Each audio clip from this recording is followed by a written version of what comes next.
네, 이번 시간은 이제 영어 파트로 넘어가겠습니다. 파생펀드, 영어.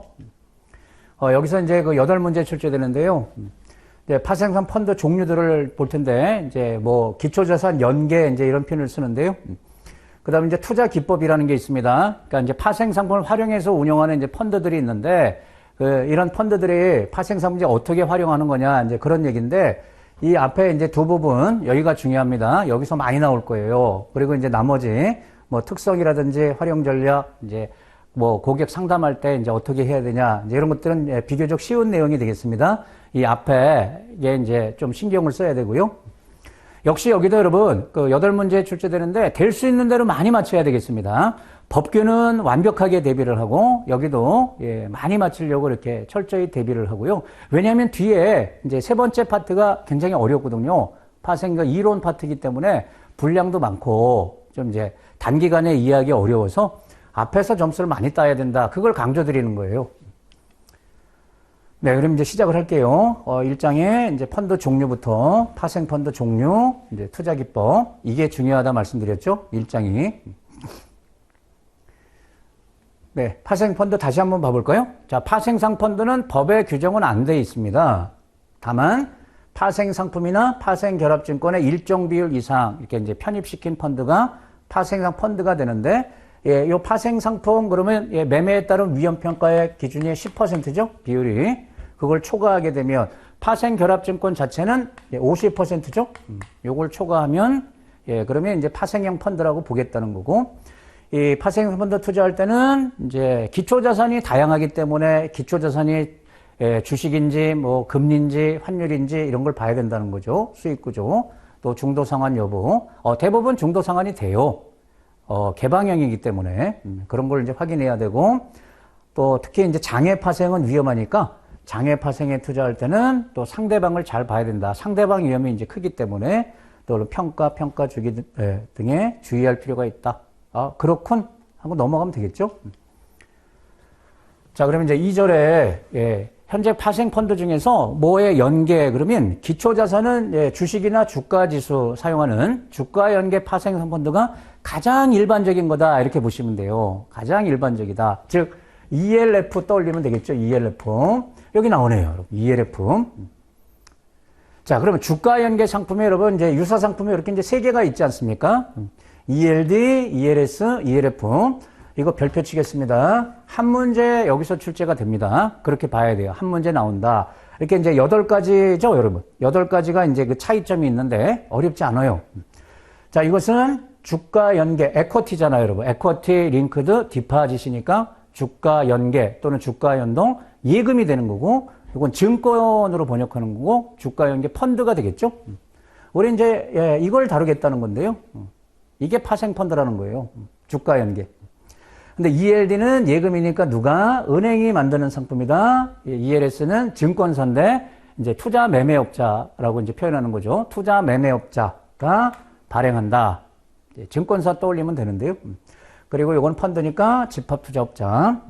판매회사 은행이 만들고 은행이 팔고요. 투자 매매업자가 만들고 투자 매매업자가 판매하고, 펀드는 판매회사가 판매하니까 투자 매매업자든 은행이든 다 가능하다는 거고, 얘는 정기 예금에 해당하는 상품이다. 얘가 파생결합증권이라는 거예요. ELS가 파생결합증권.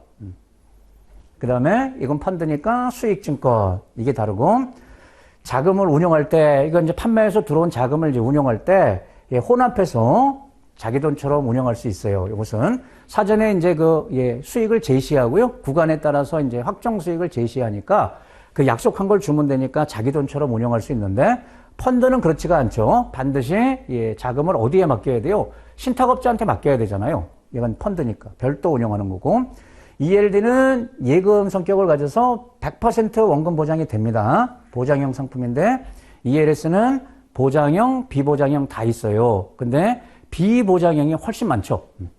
그리고 ELF도 보존 추구, 비보존. 근데 여기는 보장형이란 말을 쓰면 안 돼요, 여러분. 펀드는 집합투자업자가 대신 운영만 해주는 거지 책임지지 않기 때문에 보장형이라 해도 보존 추구라고 표현한다는 겁니다. 보장이란 말을 못 써요. 또는 비보존. 그러니까 ELS를 주로 편입시켜서 ELF가 이제 운영을 많이 하는데요. 이 편입시킨 ELS가 보장형이면 보존 추구라는 말을 쓰는 거고요. 비보장형 ELS를 편입시키면 비보존형이다. 이렇게 되는 거죠. 자, 얘네들은 사전에 확정된 수익을 받는 거다. 그 이상 못 받는다. 얘는 펀드 실적 배당이니까 운영 성과가 좋으면 초과 수익도 날 수 있다.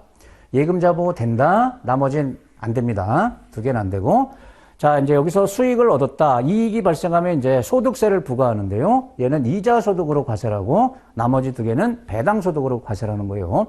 우리 그 1과목 펀드 세제에서 나왔었죠. ELD에서 발생하는 이익은 이자 소득, ELS나 ELF는 배당 소득이 됩니다.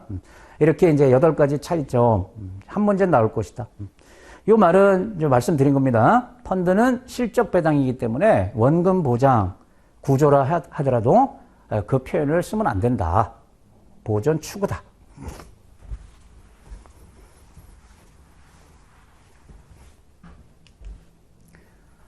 자, 이해를 돕기 위해서 이 구조를 보겠습니다. 그래서 주가 연계 파생상 펀드 이제 수익 구조는 이렇게 이제 꺾이는 구조가 대부분이에요, 여러분. 선형 구조가 아니고 이제 비선형 구조인데 지금 이제 이걸 보겠습니다. 이게 이제 넉아웃형이라고 이제 표현하는 거죠. 그러면 여기 이제 A 구간, 이게 원금 주는 구간이고요. 이게 기초 자산이 이제 주식이나 이제 또는 주가 지수를 사용하는데요. 그리고 이제 수익이 비례적으로 나눈 구간이 있고 참여율을 곱해서 그리고 여기 이제 배리어죠, 여기. 배리어를 건드리면 이제 리베이트만 주는 구간이 있단 말이에요. 그러면 이게 A 구간이 뭐다? 자, 설정일로부터 이제 이 상품이 이제 발행이 돼가지고 이제 돈이 들어왔으면 운용 들어갈 거 아닙니까? 그 시점을 기준으로 만기 때 주가가 빠지면 원금이 보장된다 이런 뜻이에요. A 구간은 이제 원금이 보장되는 그래서 원금 보존 추구 구간이 되는 거고 요 구간에서 이제 비례적으로 이익이 나는 거죠. 기초자산 가격이 100에서 140, 요 사이에서는 비례적으로 수익이 난다. 그런데 여기 이제 참여율이라는 게 있는데, 요 참여율이 요 기울기를 결정하는 거거든요. 즉, 요게 무슨 뜻이냐면, 요 지수 변동률의 1.5배 수익을 주겠다, 이런 뜻이에요. 그러면 최대 40% 상승하면 지수가 40% 올랐다? 그러면 원금의 40%의 1.5배니까 150%면 1.5배니까 최대 60%의 이제 수익이 지급되는 거예요. 그러면 여기에 20% 상승해서 끝나면 어떻게 돼요? 20에 1.5배니까 30% 이제 수익이 나는 거예요. 그렇게 이제 사전에 이제 제시가 된다는 거죠. 그리고 C 구간은 뭐다? 한 번이라도입니다. 우리나라 상품들은 만기 때가 아니고 만기 도중에 한 번이라도 요걸 초과해서 이제 금발 보면 이게 이제 넉아웃이란 말이에요. 그러면 이제 수익이 사라져 버리는데 일종의 위로금을 주는 게 요 리베이트가 되겠습니다. 그 8%. 그럼 이것도 8%는 무조건 받아요. 한 번 이걸 초과하잖아요. 근데 이제 만기 때 다시 일로 들어왔다. 그래도 무조건 8%만 이제 지급하는 거예요. 그래도 어딥니까, 여러분? 만약에 지금 이런 상품이 있다.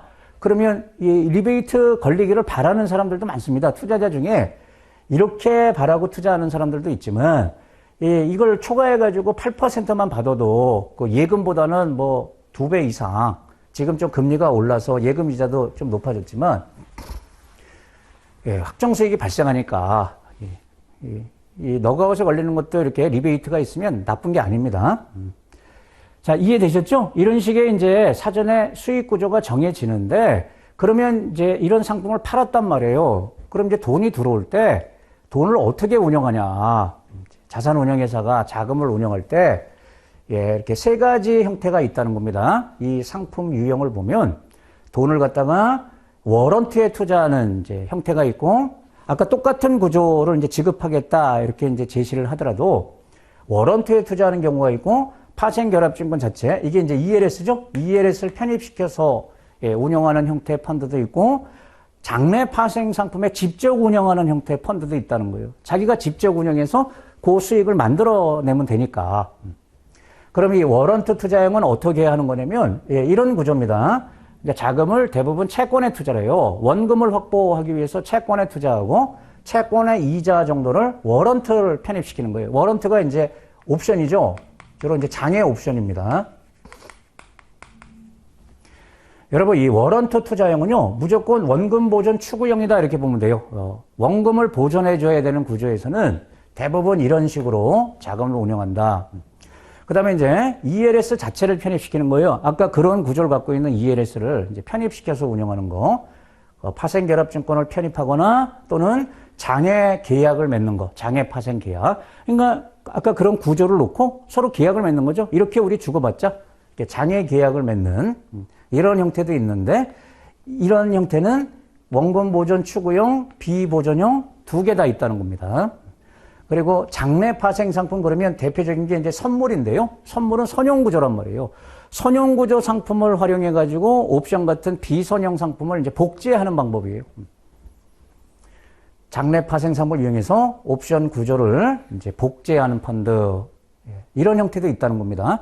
그러니까 복제를 해 가지고 약속한 걸 주면 그리고 여러분 복제를 잘하면 이제 수익이 날 거 아니에요. 그러면 약속한 것만 주고 나머지는 안 줘도 되니까.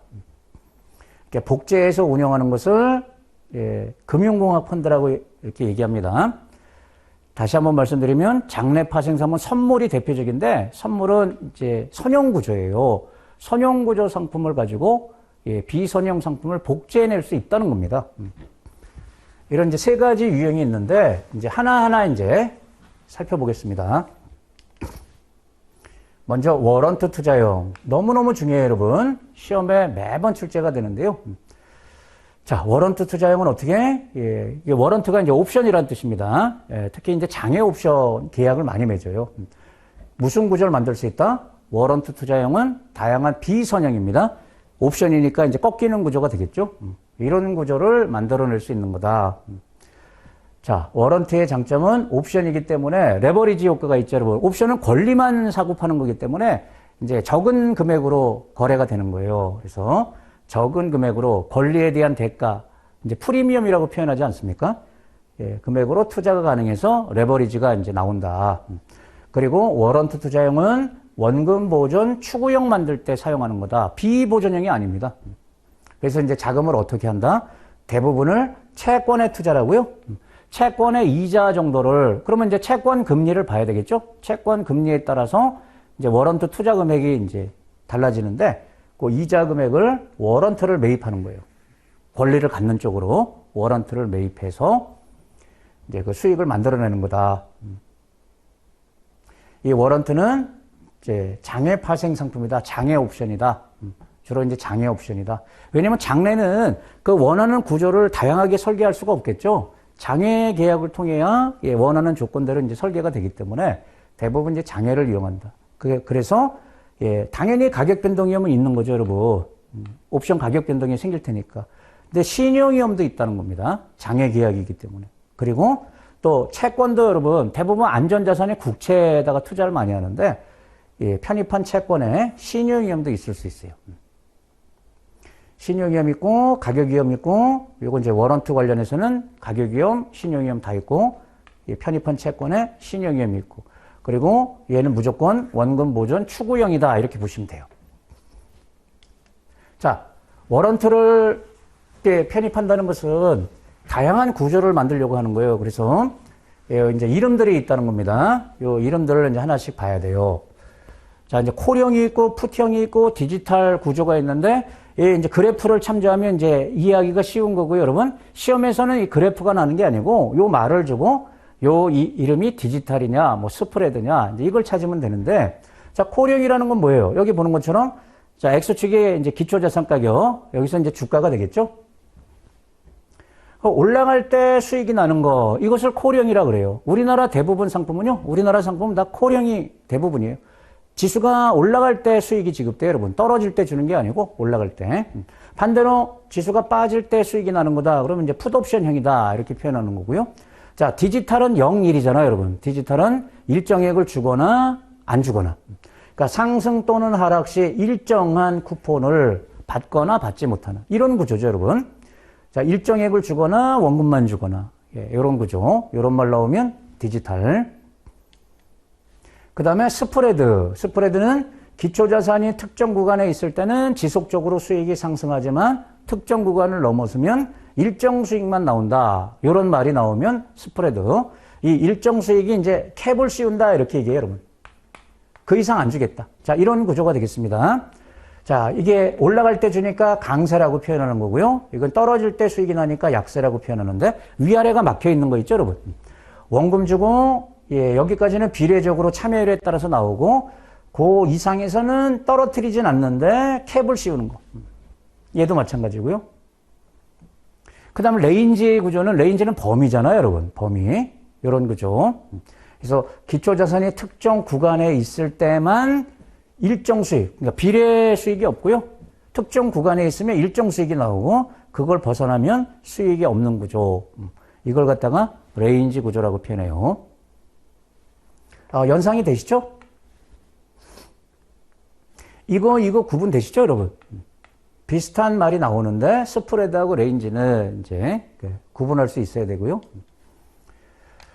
그 다음에 낙아웃이나 낙인 이런 조건이 붙은 상품들이 있는데요. 일단 낙아웃은 아웃되는 거고 낙인은 생긴다는 거거든요. 얘는 사라지는 거고. 낙아웃은 기초자산 가격의 이제 일정 수준, 그러니까 배리어가 있잖아요, 여러분. 배리어 수준에 도달하면 무효 처리하겠다. 그러면 어떻게 되는 거냐면 기존의 수익이 나던 게 사라져 버리는 거예요, 여러분. 이런 구조 있었잖아요, 여러분. 이렇게 주다가 금발 보면 안 주는 거. 이걸 갖다가 우리가 낙아웃이라고 얘기하는 거죠. KO. 무효가 되는 거다. 그리고 이제 낙인은 반대로 기초자산이 배리어 수준에 도달하면 유효가 되는 거다. 즉, 새로운 손익구조가 생기는 거다. 이건 사라지는 거고 생기는 게 낙인인데요. 근데 우리 이 상품에서 여러분 낙인에 도달하게 되면 낙인을 터치하게 되면 투자자 입장에서 손실이 나는 겁니다. 이 개념 자체는 손익구조가 생기는 거지만 수익이 발생하는 게 낙인이지만 투자자 입장에서는 이 옵션을 매수한 게 아니고 매도한 개념이 되기 때문에 상품에서는 낙인에 걸리면 손실이 발생하는 겁니다. 그렇게 기억해야 돼요. 의미는 이렇지만 실제 상품에서는 손실이 나는 거고 낙아웃에 걸리면 기존의 수익이 사라져 버리는 거다. 아시겠죠? 자, 이런 조건을 붙이게 되면 일반 옵션보다 프리미엄이 저렴해져요. 그래서 이런 조건을 붙이는 워런트 투자를 많이 하는 거예요. 그러면 이제 그 채권의 이자를 가지고 워런트 투자할 때 한 개가 아니고 1.5개 또는 2개까지 이렇게 이제 투자를 할 수 있기 때문에 가격이 싸다는 겁니다. 왜냐면 아웃될 수도 있고 이거는 배리어를 건드려야 그때부터 옵션으로 인정받는 거니까 얘는 무효 처리되고. 그러니까 일반 옵션보다는 안 좋기 때문에 프리미엄이 싸다는 겁니다. 저렴하다. 아시겠죠? 자, 그래서 이제 이런 문제가 날 수 있다는 겁니다. 이제 예를 들어서 이런 이제 조건이나 상황을 줬을 때 적합한 이제 그 유형이 뭐냐 또는 이름이 뭐냐 요걸 이제 연결시켜 볼게요. 자, 코스피 200 지수가 10% 초과 하락하지 않으면 10% 초과 하락하지 않으면 8%를 받는 구조다. 그러면은 초과 하락하면 안 주겠다는 거잖아요. 그리고 무조건 8%니까 디지털 구조다. 이게 연상이 돼야 되겠죠? 또는 중국 지수가 15% 이상 상승하면 12%를 받는 거죠.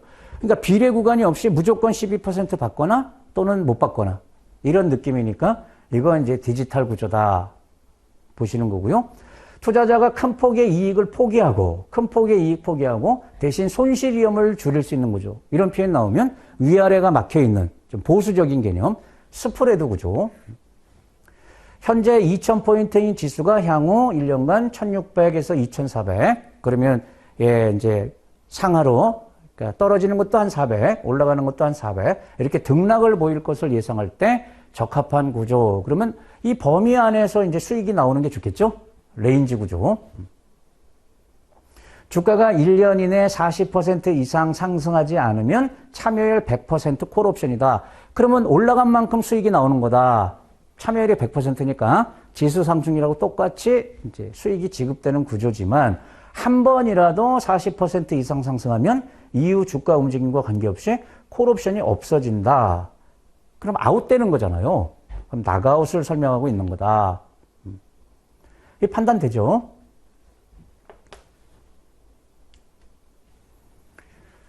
다음에 평가일 세 가지 용어 이것도 이제 알아놔야 됩니다. 미국형, 유럽형, 아시아형. 그러면 이게 뭐다? 언제 평가하냐? 그 평가일에 관련된 용어입니다. 평가일하고 관련된 용어다. 평가.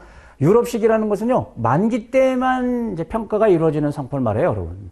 원래 이제 옵션은 그 권리 행사라는 게 있는데, 권리 행사를 이제 언제 하냐에 따라서 유럽식, 미국식 이렇게 이제 크게 구분을 해요. 그 아무 때나 권리 행사가 가능한 옵션이 이제 미국식 옵션이라고 표현하고요. 만기일에만 권리 행사하는 것을 유럽식이라고 표현해요. 거기서 따온 말입니다. 그러니까 만기에 한 번만 관찰해서 평가가 이루어진다.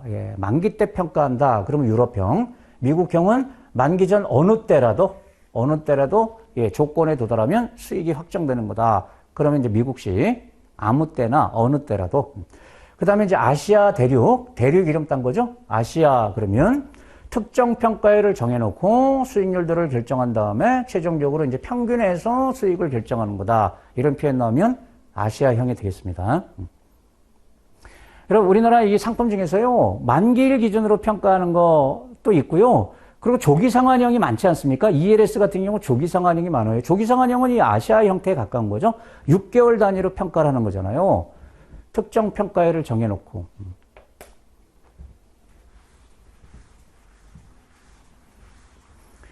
유럽형, 미국형, 아시아형. 다음에 이제 참여율이라는 게 있었죠, 여러분. 참여율이 뭘 말하는 거다? 그 그래프상에 이제 그 비례 구간의 그 기울기를 결정하는 게 이제 참여율인데요. 기초자산 가격 상승 또는 하락률에 대해서 워런트 수익이 어떤 비율로 참여하는가. 그게 참여율이다. 자, 이게 중요합니다, 여러분. 자, 워런트 수익률을 지급할 때 기초자산 가격 변화에다가 참여율을 곱한 만큼이 이제 워런트 수익률이 되는 거예요. 이제 이 참여율이 높으면 요거보다 이제 수익률이 올라가는 거고요. 이게 100%가 안 되면 요거 변한 것보다 작아지는 거예요. 그래서 이렇게 두 개의 곱이 워런트 수익률이 돼서, 자, 이런 게 시험에 난다는 겁니다, 여러분. 이제 계산할 수 있냐 이거예요. 이제 쉬워요. 자, 기초자산이 코스피 200 지수인데요. 참여율이 90% 유럽형 콜옵션을 가정해 보자. 그러면 이게 뭐예요? 유럽형이니까 이제 만기 때 기초자산 가격 가지고 이제 계산한다 이런 뜻이죠. 만기 때 평가하는 거고요. 그러면 기초자산 변동률의 0.9배 이제 수익을 지급한다 이런 뜻이죠. 근데 만기 때 코스피 200이 30% 지수가 상승했다. 그러면 수익률은 어떻게 된다? 30%에다가 참여율을 곱하는 거니까 그럼 30%의 0.9배가 수익률이 되겠죠. 그럼 27% 이게 이 워런트의 수익률이다. 쉽죠, 계산? 이 시험에 거꾸로 내기도 합니다. 만약에 27% 수익률이 나왔다. 지수가 30% 올랐을 때. 그러면 거꾸로 이 참여율 몇 %짜리냐? 이것도 계산이 되잖아요. 그러면 90% 또는 0.9배짜리다. 그러면 여러분 투자자 입장에서는 참여율이 100% 이상짜리가 좋은 거잖아요. 150%가 90%보다는 150%짜리가 지수에 대해서 수익이 훨씬 더 많이 나오는 거니까 좋은 건데, 근데 이 참여율은 뭐에 따라서 결정되는 거냐? 그 채권의 이자 크기에 따라서 결정되는 거예요. 채권 금리가 높아서 이자를 많이 받을 수 있으면 워런트 투자를 많이 할 수 있기 때문에 참여율이 올라가는 거고요. 근데 이제 그렇지가 않으면 이제 참여율이 이제 떨어지는 거예요. 워런트 투자를 많이 못하면. 네, 이거 계산할 수 있어야 되고요. 다음에 이제 리베이트가 있었잖아요, 여러분. 리베이트만 나오는 한 번이라도 건드리면은 이제 무조건 확정돼서 일종의 위로금 주는 거예요. 리베이트, 보상 수익 또는 이제 위로금. 이것은 나가웃 구조에서 이제 발생하는 거죠. 수익이 나다가 더 이상은 못 주겠다. 그래서 이제 뚝 떨어뜨리는 거 아닙니까? 낙인 구조가 아니고 나가웃 구조에 이제 있는 게 리베이트입니다. 만족되면 기존의 수익 구조가 사라지기 때문에 투자자 입장에서 안 좋잖아요. 그래서 일종의 이제 위로금을 주겠다. 그게 리베이트인데, 리베이트가 없는 구조도 있단 말이에요. 없는 구조는 뭐냐면 무조건 원금만 주는 겁니다. 원금. 그리고 풀 리베이트. 이게 스프레드 구조 있었죠, 여러분. 스프레드는 이렇게 원금 주는 건가 비례적으로 주고, 요 베리어 도달했을 때 떨어뜨리지 않고, 그 최대 수익 주는 거. 이게 풀이라고 표현하는 거예요. 근데 이렇게, 여기서 원금 주겠다. 이게 노. 근데 이렇게 리베이트가 나오는 거 이렇게 주는 게 일반적이란 말이에요. 그게 파셜, 부분적으로 이제 준다. 어려운 말 아니죠? 이렇게 될 수도 있고 이렇게 떨어뜨릴 수도 있고 아예 원금만 줄 수도 있고.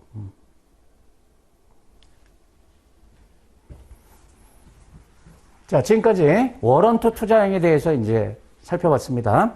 근데 이제 그런 방식 말고 또 어떤 방식으로 자금 운용할 수가 있다? ELS 자체를 편입시키는 겁니다. ELS 자체를. 또는 장외 파생 계약을 체결하는 겁니다. 이 두 개는 비슷한데 일단 그 자금을 주고받는 방식이 다르다는 겁니다.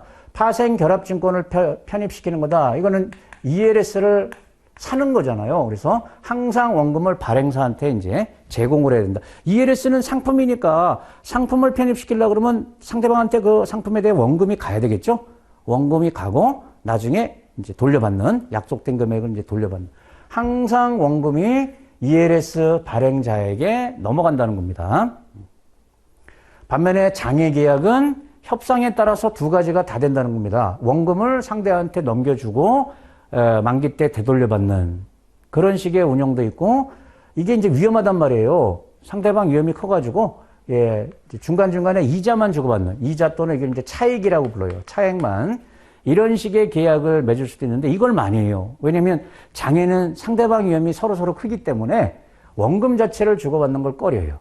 그래서 이제 차액만 또는 이자만 주고받는 이런 계약이 이제 주를 이루는데, 이건 이제 이름만 기억하면 되겠죠, 여러분. 원금 자체가 교환된다. 그래서 이걸 이제 덩어리다, 펀디드. 요거는 이자만 주고받는다, 언펀디드 수합이라고 이렇게 표현하는 거예요. 펀디드 그러면 원금 자체를 주고받는, 언펀디드 그러면 이자 또는 이제 차액을 주고받는. 이 자금이 어떻게 이제 상대한테 넘어가냐, 그리고 되돌려받냐, 이것만 다르지 똑같다는 겁니다. 얘네들은 원금 보존 추구형을 만들 때 또는 비보존형 만들 때 다 가능하다는 거예요. 자, 원금 보존 추구형, 이런 방식으로도 원금 보존 추구형이 가능한데, 그럼 이것은 중도 상환 조건이 없다, 이런 전제를 하면 이제 앞에서 지금 우리 다룬 워런트 투자형하고 별반 다르지 않다는 겁니다. 워런트 투자형과 동일한 방법이다. 원금 보존 추구형이니까. 그래서 자금을 대부분 어디다가? 채권. 그리고 채권 금리, 이자를 가지고 이제 뭐 ELS를 편입시키거나 이제 그렇게 하는 거죠. 장외 계약을 맺는 거다. 그래서 채권에 대부분 운영하기 때문에 채권 금리가 굉장히 중요하다는 거예요. 이 워런트 투자형도 마찬가지예요. 이 채권 플러스 워런트 아닙니까? 얘는 채권 플러스 ELS 이렇게 되는 거죠. 채권 플러스 ELS 또는 채권 플러스 장외 계약. 그래서 이제 금리의 영향을 받는다. 그걸 기억하면 되고요. 그다음 이제 원금 비보존형, 이게 가장 대표적인 상품이에요. 지금 보존형은 이제 수익을 많이 제시할 수가 없으니까 이제 원금 손실을 날 수 있다. 대신 이제 높은 수익을 이제 제시를 해주겠다. 비보존형이 많다는 거고요. 그럼 얘는 옵션을 매수만 하는 게 아니고 이제 매도도 해가지고요. 자금을 운영할 때 매도를 해서 옵션 매도를 하게 되면 의무를 지지만 처음에 프리미엄을 받아요. 매수를 할 때는 권리값을 줘야 되지만 매도는 이제 돈을 받는단 말이에요. 그래서 프리미엄을 받기 때문에 그걸 추가로 투자자한테 이제 줄 수가 있어요. 매도를 통해서. 그래서 높은 수익을 이제 설계할 수가 있어요. 다만 옵션 매도는 무한 손실 나기 때문에요. 의무를 줘서 원금 손실도 가능하다. 그러니까 원금 보장이 안 된다는 겁니다. 그래서 이 수익을 제시하는 걸 이제 쿠폰이라고 하지 않습니까? 그럼 이제 그 평가 조건에 따라서 쿠폰이 높을 수도 있고 낮을 수도 있는데, 투자자에게 불리할수록 대가를 더 주겠죠? 투자자한테 불리한 조건으로 설계가 될수록 높은 쿠폰을 제공한다는 거예요. 이건 당연한 원리 아니겠어요?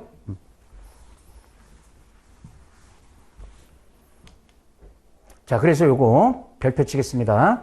1과목에서도 한번 나왔었는데, 자, 중도 상환이 가능한 상승형 이제 구조에서 조기 상환 구조입니다. 이게 중도 상환이 가능하다는 게 이게 이제 조기 상환 구조를 말해요. 조기 상환이라는 게 뭐예요? 6개월마다 이렇게 이제 조건을 평가해서 조건 이제 도달하면은 조기 상환되고, 그렇지 않으면 그 다음 6개월에 또 평가가 이루어지고, 이런 식으로 해서 이제 만기까지 가는 건데요. 우리나라 이제 그 주가가 올라갈 때 수익을 주는 이제 콜형이 대부분이기 때문에, 자, 여기 이제 쿠폰이 높을 때가 있고 낮을 때가 있는데, 이 5가지 조건에 따라서 쿠폰이 이제 높아지고 낮아지고 하는데, 여기 뒤에다 이게 이제 높아진다 이렇게 돼 있지 않습니까? 그럴 때 여기 지금 강조를 해놨잖아요. 이 조건이 높을수록이냐 낮을수록이냐. 그냥 단순 암기하는 것은 오히려 쉽습니다. 그냥 단순히 암기할 때 다 높을수록이에요, 여러분. 네 가지는 높을수록이고 딱 하나만 낮을수록 이게 이제 상관관계가 되는데요. 여기 그림이 지금 보이시나요? 이게 전형적인 상품 구조인데 굉장히 좀 복잡하죠? 이게 조기상환형 ELS, 예, 이제 손익 구조가 대부분 이렇게 생겼다는 거예요, 여러분. 조기상환형. 그럼 뭐냐면, 예, 이제 지수대에 따라서 평가를 할 때 지수가 일정 범위 밑으로 떨어지지만 않으면 이렇게 이제 디지털 구조예요. 일정 수익을 주고요. 이게 지수가 많이 빠질 때 이렇게 넉인을 여기다 걸어요, 여러분. 손실 나는 거, 넉인. 그래서 이 지수가 많이 빠져서 넉인을 터치하게 되면 손실이 나는 거예요, 여러분. 정확히 말하면 바로 손실이 확정되는 건 아니고 손실이 발생하기 시작한다. 이제 이런 의미인데요. 그러니까 지수가 빠지더라도 요 자금 운용할 때 이 손실을 투자자한테 부담시키지 않고요. 근데 넉인을 터치하면 그때부터는 투자자한테 전가시키는 거예요. 손실을. 그 이전까지는 유예했다가. 자, 이제 이런 식의 상품인데 그럼 이쪽으로 가야지 이제 좋은 거고 이쪽으로 떨어지게 되면 안 좋잖아요. 이제 손실이 발생할 수 있잖아요. 그래서 자, 기초자산 변동성이 높으면 왜 쿠폰이 높냐? 투자자한테 불리하기 때문에 그런데 넉인 가능성이 있다는 거죠, 여러분. 자, 많이 올라가도 일정 수익만 나오는 거고 많이 떨어지면 예, 손실 날 수 있으니까 변동성이 크면은 안 좋다는 겁니다. 그래서 이제 쿠폰이 높고 또 6개월마다 평가할 때 그 조건을 상환 조건 또는 행사가격이라고 표현하는데요. 이것도 높을수록 그럼 뭐예요? 여기 예, 그러면 예, 조금만 떨어져도 평가가 안 된다는 거예요, 여러분. 평가가 안 되는 거예요. 상환 가능성이 적다는 거예요. 그래서 예, 쿠폰이 높고 낙인 수준도 높을수록 무슨 뜻이에요? 낙인을 여기에 거는 게 아니고 이쪽에 걸었단 말이에요. 그러면 조금만 여기까지만 빠져도 손실이 나는 거잖아요. 예, 낮은 구간에다 걸면은 많이 빠져야 손실이 나는 거고. 이 그림이 잘 안 보이시죠? 자, 낙인 수준이 높다는 것은 예, 낙인 가능성이 그만큼 크다는 겁니다. 안 좋다는 겁니다. 그다음 낙아웃 수준이 높을수록 이것은 예, 이것도 안 좋다고 보고 쿠폰이 높은 겁니다. 왜냐하면 예, 낙아웃에 걸리게 되면 리베이트가 나오는 게 이제 대부분인데요. 그러면 그 상환 수익률 확정이 늦어지는 거다. 그러니까 낙아웃을 이렇게 쭉 올라갈 때 원금 보장형에서 이렇게 비례적으로 수익을 주다가 예, 리베이트 이렇게 낙아웃을 걸잖아요. 근데 예, 여기다 거냐 낙아웃을. 그러면 이게 높다는 건 이 뒤쪽에다가 낙아웃을 걸었다는 거예요. 그러면 리베이트 주는 게 이제 한참 걸리잖아요, 여러분. 요 앞에 있는 게 바로 리베이트가 확정되는 거고.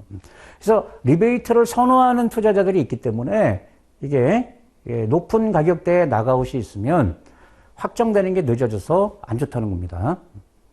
그리고 이제 종목 간의 상관관계만 예, 낮을수록 이게 더 안 좋다는 겁니다. 왜냐하면 우리나라 상품은 예를 들어 두 종목 갖고 평가하는 이런 상품들이 있죠. 두 종목, 세 종목 가지고 평가를 할 때 그중에 수익이 많이 난 걸로 평가하는 게 아니고 수익이 안 난 걸로 평가합니다. 예, 한 종목이 상환 조건을 만족하더라도 다른 게 만족 못할 수가 있어서 상관관계가 낮으면 우리나라 상품은 뭐다, 여러분? 수익이 예, 성과가 높은 자산으로 평가하는 게 아니고 낮은 자산으로 평가해요. 그래서 이것을 워스트 퍼포머 방식이라고 얘기하는 거죠. 베스트가 아니고 워스트, 안 좋은 걸로 평가를 해요. 그러면 이렇게 보시면 돼요. 만약에 상관계수가 정의 상관계를 갖는다는 거예요. 그럼 높은 거죠? 쌍둥이죠. A하고 B가 있는데 얘네들이 예, 정의 상관계를 갖게 되면은 그냥 가정을 하면 이렇게 돼요. 똑같은 방향으로 움직이니까 얘가 10% 올라가면 얘도 10% 올라간다는 거고 얘가 10 빠지면은 얘도 10 빠진다는 겁니다.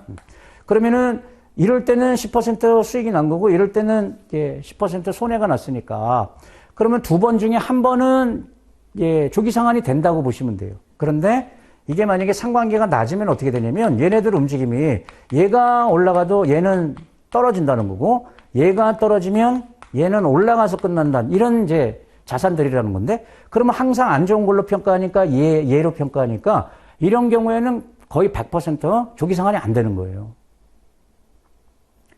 베스트 퍼포머가 아니고 워스트 퍼포머 방식이기 때문에. 그래서 상관관계가 낮으면 안 좋다는 겁니다.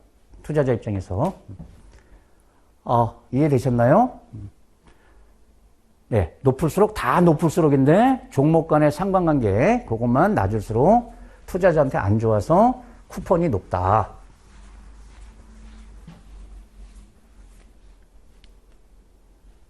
자, 세 번째는 장래 파생 상품에 이제 운용하는 형태도 있다는 겁니다. 장래는 이제 선물, 선형 구조인데, 이제 옵션 비선형 구조를 이제 복제하는 거예요. 이거는 이제 그 운영 실력이 있어야지 이제 가능하겠죠. 근데 이제 최근에도 이런 방법이 많이 나오고 있는데, 이걸 이제 이렇게 이름을 금융공학 펀드 또는 뭐 델타 해칭, 델타 복제 펀드 이런 말을 씁니다. 자, 이 개념이 계속 말씀드린 것처럼 옵션 이제 구조를 복제하는 거다. 장래 파생 상품 이용해서. 근데 이제 여기 이제 두 가지 이렇게 용어가 있다. 풋옵션 매도. 요것을 복제하는 그것을 갖다가 리버스 컨버터블. 아직 여러분 이제 이게 어떤 구조인지 우리 안 배웠는데, 이런 구조입니다. 이런 구조. 이게 풋 매도 구조예요. 올라갈 때 일정 이익, 떨어질 때 무한 손실. 이 포지션을 풋 매도를 하지 않고 선물을 이용해서 이게 복제가 된다는 겁니다. 그걸 갖다가 리버스 컨버터블 이렇게 부르고요. 이 컨버터블이 뭐냐면 여러분 이게 이제 그 컨버터블 본드라 전환사채 있지 않습니까? 전환사채하고 정반대 수익 구조예요, 이게. 전환사채에 투자하는 거하고 정반대 수익 구조. 그래서 리버스 컨버터블 이런 표현을 쓰는 거고요. 그다음에 이제 콜 매수 구조를 복제하는 거. 콜 매수는 이런 구조입니다. 이게 아주 중요한 그래프인데요. 떨어질 때 제한된 손실, 올라갈 때 계속 이익을 보는 이런 구조가 콜 매수 구조예요. 이것을 복제하는 것을 포트폴리오 인슈런스, 포트폴리오 보험 이런 용어를 씁니다. 좀 어렵죠? 또 금융공학 펀드 이게 델타 복제를 많이 하는데요. 이게 그러니까 옵션을 복제할 때 델타 값을 복제하는 거예요. 델타 값. 옵션은 델타, 감마, 베가, 세타로 이런 지표가 있다 했죠. 그중에 이제 델타가 뭐냐면 이 옵션의 기초자산 가격과 옵션 프리미엄 가격 변화의 비율, 그것을 측정한 값이 델타입니다. 델타가 뭐라고요? 예, 옵션 기초자산 가격하고 옵션 가격 자체의 그 비율, 그 변하는 비율, 기초자산 가격 변화분에 대한 옵션 가격 변화분, 그 수치가 델타인데요. 그걸 가지고 이제 복제하는 거예요. 델타 값을 이용해서. 그럼 이 델타를 복제하는 펀드들은요, 요 말도 알아놔야 됩니다. 변동성이, 기초자산의 변동성이 클 때 유리해요, 여러분. 수익이 나는 거예요. 예, 변동성이 크다는 것은 등락을 반복할 때 이런 뜻이 되겠습니다. 올랐다. 계속 올라가거나 계속 떨어지는 게 아니고 올랐다, 내려갔다, 올랐다, 내려갔다 이렇게 상승, 하강을 기초자산이 반복할 때 예, 효과가 커요. 기초자산이 큰 폭으로 하락하지 않을 때, 예, 큰 폭으로 떨어지면 안 좋습니다. 반복할 때가 좋습니다. 그래서 변동성이 증가할 때 유리하다는 거고 큰 폭 하락이 없을 때 유리하다는 거다. 그럼 뒤집으면 변동성이 작을 때 또는 큰 폭으로 하락할 때 그러면 성과가 예, 안 나온다는 겁니다. 예, 기억하고요. 그리고 여러분 장래 상품은 우리 펀드 세제에서도 나왔었는데 상장 주식 또는 선물, 기초자산이 이 상장 주식인 이 파생 상품은 비과세 혜택을 주지 않습니까? 펀드에서. 그러니까 비과세되는 그러니까 이제 절세 효과가 나온다는 거예요, 여러분. 그게 장래 파생 상품에 운영하는 펀드의 장점이라고 볼 수 있죠. 네, 여기까지 하고 이제 문제를 풀겠습니다. 이게 장래 파생 상품에 운영하는 것은요, 다음 시간에 다시 한번 이제 그 뒤에 또 나오니까 뒤에서 다시 한번 살펴볼 수가 있습니다. 자, 첫 번째 시간에는 우리 주가 연계 상품 위주로 지금 정리를 했었죠. 주가 연계 상품, 파생상 펀드, 거리가 먼 것은. 자, 기초자산은 주가 연계니까 개별 종목일 수도 있고요. 주가 지수일 수도 있는 겁니다. 두 개 다 가능하고요. 개별 종목도 이제 두 개, 세 개 묶어서 이렇게 평가하는 것도 있고요. 자, 워런트를 편입해서 원금 보존 추구형 설계할 수 있다. 예. 워런트 투자형은 원금 보존 추구형 만들 때 이제 사용하는 거다. 맞고요. 장래 파생 상품은 편입할 수 없고 장애 파생 상품만 편입이 가능하다. 이거 들렸죠, 여러분? 지금 세 가지 유형이 있는데 장래 파생 상품에 운영할 수도 있잖아요. 옵션 복제해서. ELD, ELS는 원금 보장 구조로 발행이 가능하다. 예, 얘는 100% 원금 보장되는 상품이고요. 예금이니까. 얘는 보장형, 비보장형 이제 다 가능하니까 이게 맞는 말이죠. 3번 틀렸고요. 자, 이렇게 수익 구조 이제 이름 찾는 겁니다. 워런트 투자 구조 중에서요. 기초자산 가격이 일정 수준에 도달하면 새로운 수익 구조가 생긴다. 너무 쉽죠? 건드리면 생긴다. 넉인. 2번. 답은 2번인데요. 근데 여러분 실제 상품에서는 넉인에 도달하게 되면 투자자 입장에서는 손실을 본다는 겁니다. 손실이 나는 구간이에요. 실제 수익이 발생하는 게 아니고. 왜냐면 이 옵션을 투자자 자금으로 매수하는 게 아니고 매도로 들어가는 거거든요. 자금을 운영할 때. 일단 이제 답은 2번이고요. 이제 스프레드 구조 떠오르시죠? 위아래 막혀 있는 거. 그 다음에 나가웃은 사라지는 거죠. 수익이 사라지는 거고. 그래서 이제 리베이트가 나오는 거고. 디지털은 0, 1. 주거나 안 주거나.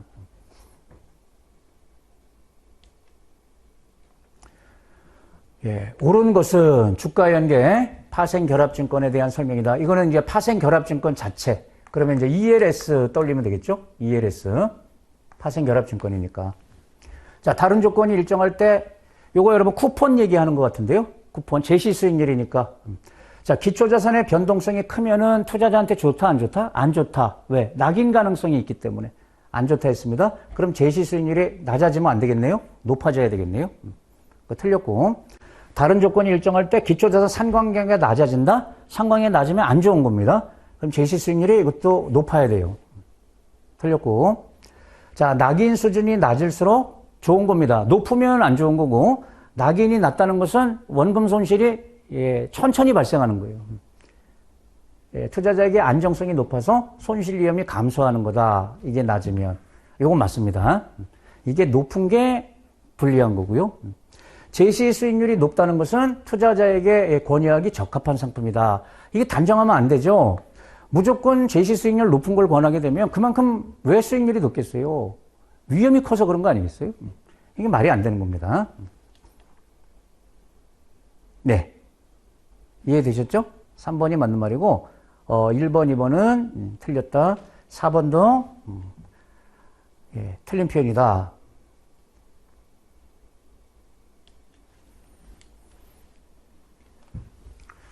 자, 주로 장내 파생입니다. 장내 파생 상품을 운영해서 옵션의 수익 구조를 복제하는 전략을 사용하는 파생 펀드. 거리가 먼 것은. 자, 옵션을 복제한단 말이에요. 선물 같은 장내 상품으로.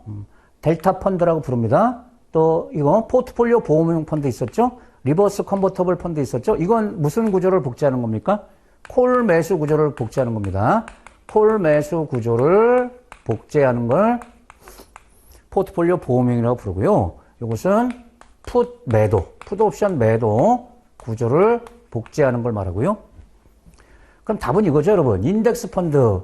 여러분, 인덱스라는 건 뭐예요? 시장 지수하고 똑같이 수익을 추구하는 거니까 이건 선형 구조란 말이에요. 인덱스는 이게 선형 구조입니다. 그러면 지금 옵션의 수익 구조를 복제하는 것은 비선형 구조를 복제하는 거니까 얘는 해당되지 않겠죠. 답은 4번.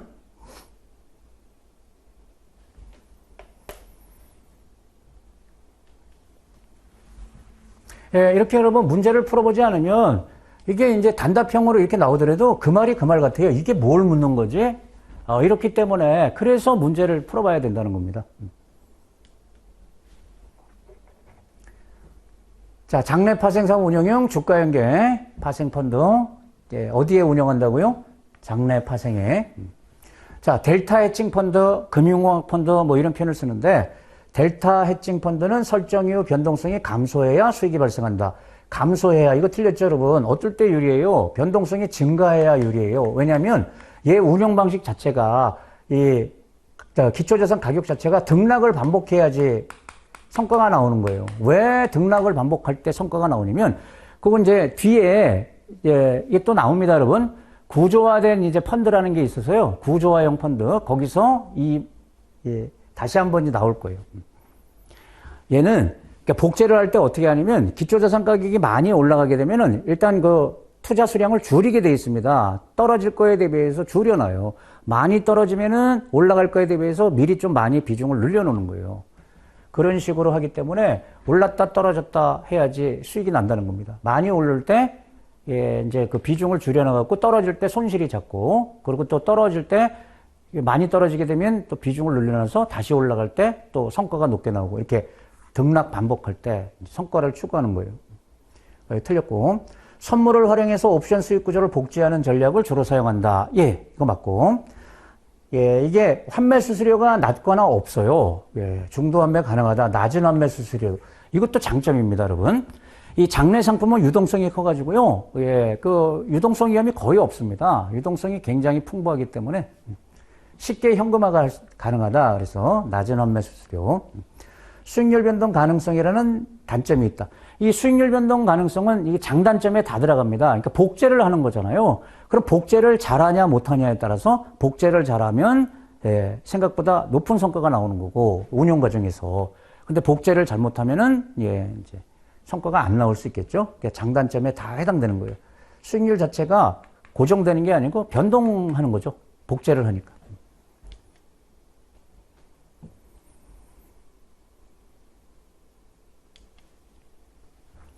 네, 첫째 시간 여기까지 하겠습니다.